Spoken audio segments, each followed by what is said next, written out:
नमस्कार दोस्तों, मेरा नाम आमिर है।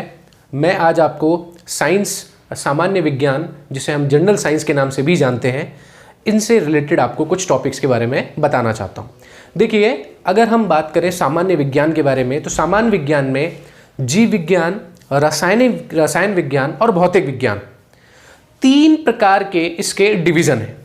इन सभी डिवीज़न के बारे में अगर हम दूसरी ओर चर्चा करें तो भौतिक, रसायन, इन दोनों से ज़्यादा सवाल आज के वक्त में बायो में भी पूछे जाते हैं, अगर आप पटवार या किसी अन्य एग्जाम के बारे में अगर बात करें। लेकिन अगर हम रेलवे के बारे में बात करें, एसएससी के बारे में बात करें, तो यहाँ पर फिजिक्स और केमिस्ट्री से क्वेश्चंस थोड़े ज़्यादा आएंगे। चलिए, अगर हम देखें, यहाँ पर एक महत्वपूर्ण एक और टॉपिक है, इसको रक्त या ब्लड का नाम दिया जाता है। देखिए सर, अगर मैं आपसे पूछूं कि रक्त क्या होता है, तो आप सामान्य शब्दों के रूप में इसे कहेंगे, ये है तरल संयोजी ऊतक। क्या कहेंगे आप? तरल संयोजी ऊतक। ठीक है, देखिए, इनको तीनों को हम अलग अलग तोड़ देते हैं। अगर आप बात करें तरल के बारे में, तो तरल क्या होता है बच्चों? फ्लूइड होता है। अगर आप बात करें संयोजी के बारे में, तो क्या होता है? कंबाइंड। और अगर आप बात करें ऊतक के बारे में, तो ये कहलाता है टिश्यू। अब देखो, तीनों को हम अलग अलग वे से समझने की कोशिश करते हैं, और मैं आपको यकीन दिलाता हूं कि आप ये सारी चीजें समझने के बाद में स्वतः ही इसके परिभाषा को बना देंगे। कहने का मतलब यह है कि आपको किसी भी प्रकार से याद करने की जरूरत नहीं पड़ेगी। आपने देखा होगा कि ज्यादातर लोग रट्टा मारते हैं। देखो, कई बार मुझसे बच्चे क्वेश्चन पूछते हैं और कई बार ये चीजें क्लासेस में डिस्कस होती है कि सर देखो, बायोलॉजी तो हम रट लेते हैं जैसे तैसे करके। तो मैं आपको एक ही बात कहना चाहता हूं कि चाहे आप किसी भी चीज को पढ़ें, रटे नहीं। साइंस, विज्ञान एक ऐसा विषय है, एक ऐसा सब्जेक्ट है जिसे रटा नहीं जा सकता। ये तो दोस्ती करने वाला सब्जेक्ट है। आप एक बार इससे दोस्ती करके तो देखो, ये आपके लिए सब कुछ कर देगा। हर तरह का ज्ञान आपको यहां मिल जाएगा। ये एक ऐसा ज्ञान है जो हर तरीके से, पूरी तरीके से जो है वो सही है और मुकम्मल है। अब देखो, अगर हम देखें फ्लूइड, कंबाइंड और टिश्यू के बारे में, देखना आप खुद इस चीज को बनाएंगे, मैं नहीं बनाऊंगा, खुद बनेगा। देखो कैसे। आप कहते हैं फ्लूइड, फ्लूइड क्या चीज होती है? तो आप कहेंगे ऐसे पदार्थ जो बहने का गुण रखते हैं। ठीक है, तो आप क्या कहेंगे? ऐसे पदार्थ जो बहने का गुण रखते हैं। चलो, यहां से हमको एक शब्द मिला जिसे कहते हैं पदार्थ। अगर हम बात करें पदार्थ के बारे में, तो आप पदार्थ के बारे में क्या जानते हैं कि पदार्थ की 3 अवस्थाएं हैं। कौन सी? ठोस, द्रव, गैस। अगर हम बात करें ठोस, द्रव और गैस के बारे में, तो क्या आप मुझे बताइए, क्या आप ठोस को बहा सकते हो? नहीं बहा सकते। क्यों नहीं बहा सकते? क्योंकि ठोस का आकार और आयतन दोनों ही निश्चित है, और निश्चित प्रकृति होने की वजह से यह बहने का गुण नहीं रख सकता। इसका मतलब आपका जवाब ठोस गलत है। क्या द्रव बहता है? बिल्कुल बह सकता है। क्यों बह सकता है? क्योंकि इसका आकार अनिश्चित है और आयतन निश्चित है, लेकिन बहने का गुण रखता है। इसी वजह से गैस, आकार और आयतन दोनों ही अनिश्चित रूप से पाए जाते हैं। इसीलिए मैं कह सकता हूं कि यहां पर द्रव और गैस दोनों ही क्या है? बहने का गुण रखते हैं। और अगर ये दोनों ही बहने का गुण रखते हैं दोस्तों, तो इसको मैं तरल कह सकता हूं। तो हमारे लिए पहला पॉइंट क्या हो गया कि रक्त या तो द्रव होगा या गैस होगा, क्योंकि तभी तो मैंने उसको क्या लिखा है? तरल रखा है। आई बात समझ में? तो ये क्या है? तरल है। तरल है यानी बह सकता है, शरीर में बहता है। अब देखो, अगर मैं बात करूं संयोजी के बारे में, संयोजी यानी कंबाइंड। कंबाइंड का मतलब है जोड़ने वाला। अगर मैं बात करूं जोड़ने वाला, तो क्या करता है? पूरे शरीर में बहता है और पूरे शरीर को जोड़ने का काम करता है। अब देखो बच्चों, अगर मैं बात करूं टिश्यू के बारे में, टिश्यू क्या चीज होती है? तो देखो बच्चों, टिश्यू होते हैं कोशिकाओं के समूह। कोशिकाओं के समूह टिश्यू माने जाते हैं। देखो बच्चों, अगर आपसे पूछा जाए कि रक्त कोशिकाओं का समूह कैसे होता है, तो आप सभी को याद होगा कि इनमें आरबीसी, डब्ल्यूबीसी और प्लेटलेट्स, ये 3 प्रकार की कोशिकाएं पाई जाती है। अगर आप बात करें आरबीसी के बारे में, क्या है ये है लाल रक्त कोशिकाएं या कणिकाएं, रेड ब्लड सेल। अब देखो व्हाइट के बारे में बात करें, आप इनको क्या कहेंगे, श्वेत रक्त कोशिकाएं या कणिकाएं। ठीक है, इसी प्रकार से आप प्लेटलेट्स को क्या कहते हैं, बिंबाणु कोशिकाएं या कणिकाएं। तो इस प्रकार से हम इन तीनों को अगर मिलकर लिखें तो यहां पर सामान्य शब्दों के रूप में आप क्या लिख सकते हैं कि रक्त कोशिकाओं का एक समूह है जो तरल अवस्था में पाया जाता है तथा शरीर को जोड़ने का कार्य करता है। ठीक है भाई, तो बच्चों आपको क्या पता चला कि रक्त एक तरल संयोजी उत्तक है, यानी एक ऐसा तरल है जो कोशिकाओं को या कोशिकाओं का ऐसा समूह है जो शरीर को जोड़ने का कार्य करता है। देखो बच्चों, टिश्यूज उत्तक में बहुत सारी प्रणालियां हैं, कोशिकाओं के समूह है, साथ में जोड़ने का काम भी करते हैं। अब आप कहेंगे कि भाई और ऐसी क्या खासियत है इसके अंदर, तो देखो इसका लिक्विड स्टेट में होना या इसका तरल अवस्था यानी फ्लूइड स्टेट में होना अपने आप में इसको अलग करता है। अगर आप बाकी के टिश्यूज के बारे में चर्चा करें तो आपको पता होगा, अगर हम बात करें लिगामेंट के बारे में, क्या होता है बच्चों लिगामेंट होता है अस्थि से अस्थि का जोड़।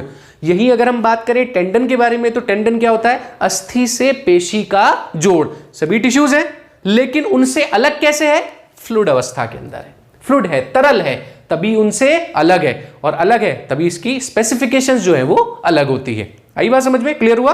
आइए अब एक और चीज के बारे में चर्चा करते हैं, इसकी मात्रा के बारे में। रक्त की मात्रा किस किस में कितनी, मेल पुरुष, फीमेल महिला। ठीक है, अगर आप देखें तो पुरुषों में रक्त की मात्रा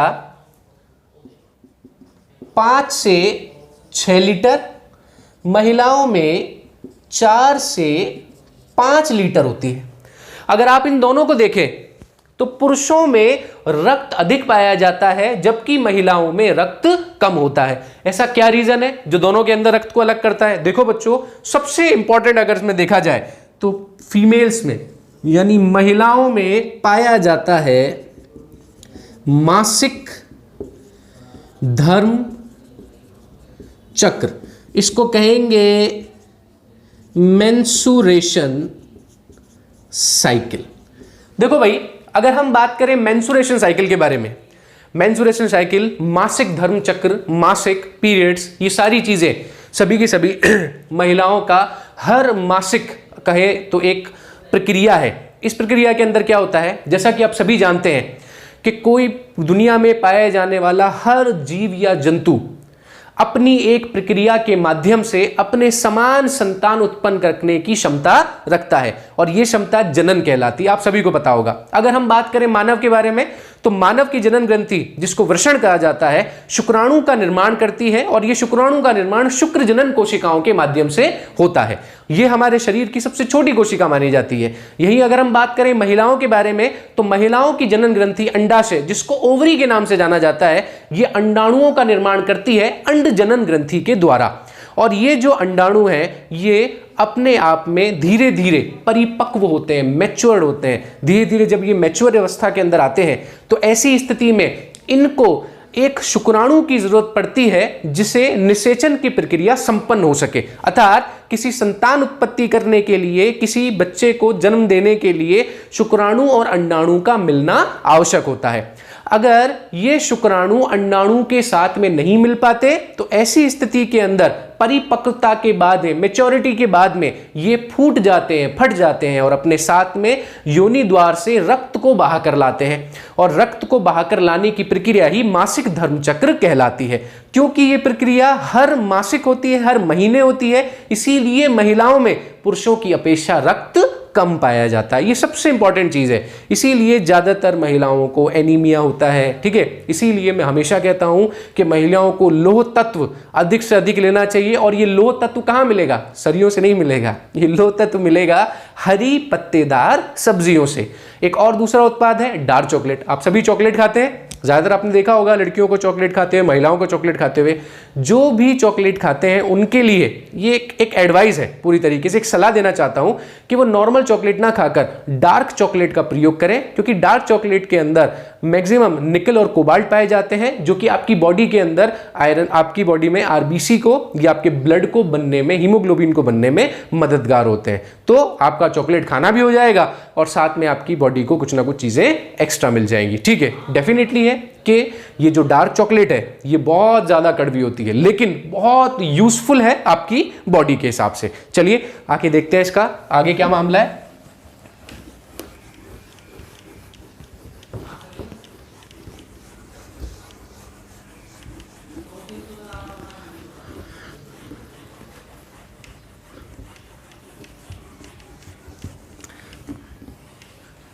देखो बच्चों, मैं आपके कुछ कंफ्यूजन है उसको मैं दूर करना चाहता हूं। रक्त का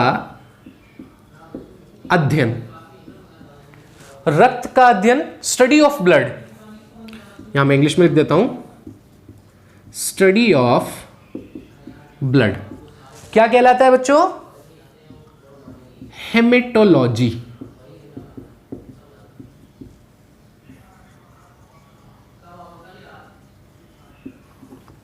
हेमेटोलॉजी कहलाता है। ठीक है,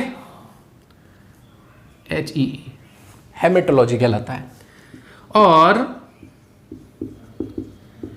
रक्त परिसंचरण का अध्ययन, the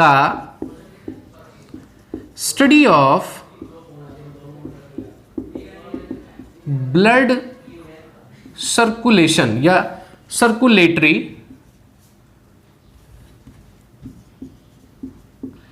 system is called angiology।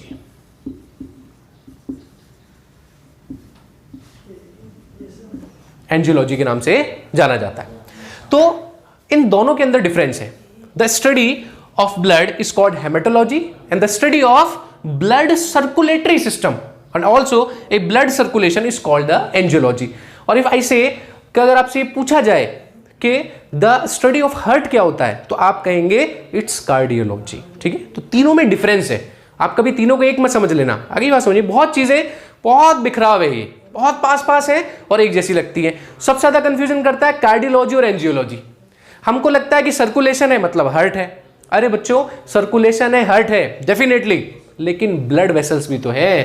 तो ब्लड वेसल्स के साथ में हार्ट का मिलना ये ब्लड सर्कुलेटरी सिस्टम को बनाता है। आगे बात समझ, दोनों में बहुत फर्क है, इस चीज का आप विशेष याद रखना। एक और चीज मैं आपको बताऊंगा, रक्त का कार्य।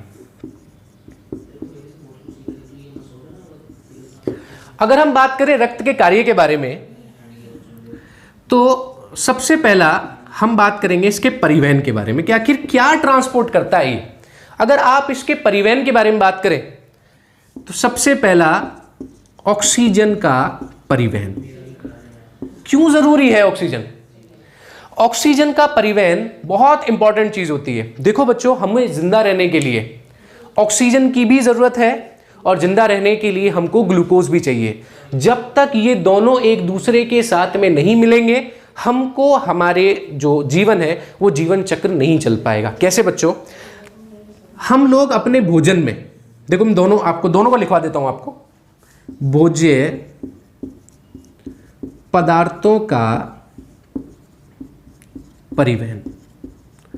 ठीक है, आप खाना खाते हैं, ये सारा खाना, ये सारे भोज्य पदार्थ आपके शरीर के हर एक हिस्से में पहुंचते हैं। ठीक है, अब मैं आपसे एक चर्चा करूंगा कि किस प्रकार से आपके शरीर में ऊर्जा का परिवहन होता है। देखो बच्चों, जब आप भोजन करेंगे, भोजन में आपका उद्देश्य क्या है? ऊर्जा प्राप्ति। ठीक है, ये भोज्य पदार्थ आपको कच्चा माल प्रोवाइड करवाते हैं। कहने का मतलब है आपको ग्लूकोज प्रोवाइड करवाते हैं। ये ग्लूकोज आपके इस ऑक्सीजन के साथ में मिलता है जो रक्त बहाकर लेकर आता है। रक्त में ही हो रहा है ये सारी चीजें, तभी मैं रक्त के कार्य पढ़ा रहा हूं आपको। इन दोनों का मिलना ऑक्सीकरण कहलाता है। याद रखना बच्चों, जब भी किसी प्रक्रिया के अंदर ऑक्सीजन जुड़ेगा वो प्रक्रिया हमेशा ऑक्सीकरण अभिक्रिया कहलाएगी। दोनों ऑक्सीकरण हो रहा है, ऐसी स्थिति के अंदर आपको मिल रहा है ग्लाइकोजन। बच्चों, ये जो ग्लाइकोजन है ना, यही ऊर्जा है। आपके शरीर में जो एक साथ पूरी एनर्जी आती है वो किस वजह से आती है कि आपके शरीर में प्रत्येक जगह पर जो ग्लूकोज है, प्रत्येक कोशिकाओं में जो ग्लूकोज है, ये ग्लूकोज ऑक्सीजन से क्रिया करके ग्लाइकोजन बनाता है और आपकी बॉडी में एक साथ ऊर्जा का प्रसार होता है। जैसा कि आप सभी को पता होगा कि कोशिकाओं में कोशिकाओं का शक्ति गृह माइटोकॉन्ड्रिया होता है। ये माइटोकॉन्ड्रिया एटीपी के रूप में ऊर्जा को संग्रहित रखता है। ठीक है, तो हमारे माइटोकॉन्ड्रिया में ग्लूकोज है, ऑक्सीजन जाकर मिलेगा, ऑक्सीकरण प्रक्रिया होगी और ये ग्लाइकोजन बन जाएगा। ठीक है, अब देखो इस प्रक्रिया का नाम भी है, इसको कहते हैं ग्लाइकोलिसिस। तो इस ग्लाइकोलिसिस प्रोसेस के जरिए आपको ग्लाइकोजन की प्राप्ति होती है। बच्चों, इस ग्लाइकोजन के साथ में कार्बन डाइऑक्साइड और जल भी बनता है। ठीक है, तो अब हम ये जो चर्चा है, अब बेसिकली मैं तो सिर्फ आपको एक इंट्रोडक्शन दे रहा हूं। ये सारी चीजें हम श्वसन के टॉपिक में पढ़ेंगे और ब्रीफ पढ़ेंगे, तो आप इस चीज की बिल्कुल चिंता ना करें। अब देखो, यहां से क्या कार्बन डाइऑक्साइड मिला, नुकसानदायक है, अगर पहुंचेगा तो बहुत प्रॉब्लम होगी। आओ रिमूव करेंगे इसको। कैसे करेंगे? अगला, उत्सर्जन। कैसे सहायक है उत्सर्जन में? तीसरा पॉइंट, शरीर के सभी उत्सर्जी या विषैले तत्वों का उत्सर्जन करता है। ठीक है, विषैले तत्व कौन कौन से हैं? For example, carbon dioxide, urea, uric अम्ल, सभी क्या है? उत्सर्जी है। देखो भाई, कार्बन डाइऑक्साइड को क्या करेगा? आपके यहां इस प्रोसेस के अंदर बनने वाली कार्बन डाइऑक्साइड ब्लड मिला लेगा और श्वसन क्रिया के माध्यम से शरीर से बाहर कर देगा। जितने भी आपके शरीर में बनने वाले विषैले तत्व हैं जो आपकी बॉडी के लिए बहुत हार्मफुल हैं, बहुत ही विषैले हैं, आपके लिए नुकसानदायक हैं, उन सभी को रक्त अपने अंदर मिला देता है और मिलाने के बाद में मूत्र के जरिए या मूत्र के माध्यम से शरीर से बाहर पहुंचा देता है। ये सारा रक्त इकट्ठा होकर आपकी किडनी तक जाएगा। किडनी तक जाने पर आपका ब्लड वहां पर छनेगा, फिल्ट्रेट होगा और फिल्ट्रेट होने के बाद में आपको यूरिन बनेगा। देखो यहां पर एक बहुत इंपॉर्टेंट टॉपिक है। अगर कोई आपसे पूछे कि रक्त का शुद्धिकरण कहां होता है, प्योरिफिकेशन ऑफ ब्लड, तो आप कहेंगे कि प्योरिफाइड किडनी में नहीं होता, फेफड़ों में होता है। आगे बात समझ में, क्योंकि यहां प्योरिफाइड होने का मतलब है ऑक्सीजन और कार्बन डाइऑक्साइड का इंटरचेंज होना या एक्सचेंज होना। जब आपसे पूछा जाए कि फिल्ट्रेशन ऑफ ब्लड, रक्त का परिनिस्यंदन का शाब्दिक अर्थ हिंदी में होता है छानना, तो जब छानने की बारी आएगी तब किडनी का सवाल आएगा। लेकिन शुद्धिकरण और छानना दोनों में फर्क होता है बच्चों, और यही खेल एग्जामिनर खेलता है और हम लोग फेल हो जाते हैं। हमें लगता है कि शुद्ध करने की बात आ रही है और शुद्ध करने के नाम पे हम क्या करते हैं कि भाई शुद्ध करना मतलब छन रहा है। नहीं, छनना अलग चीज है, शुद्ध अलग चीज है। तो इस चीज को भी आप थोड़ा सा क्लियर रखना। अब देखिए अगले पॉइंट को डिस्कस करते हैं थोड़ा सा। ये 3 काम हो गए रक्त के, चौथे काम की तरफ चलते हैं।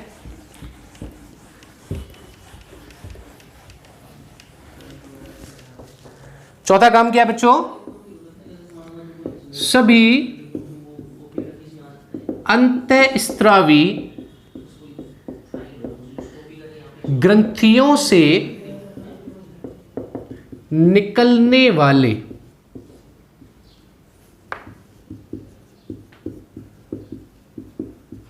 हार्मोन को संबंधित अंगों तक पहुंचाता है। ठीक है भाई, आप सभी को पता है हमारे शरीर में अंतःस्रावी ग्रंथियां पाई जाती हैं जो अपने अंदर हार्मोन्स का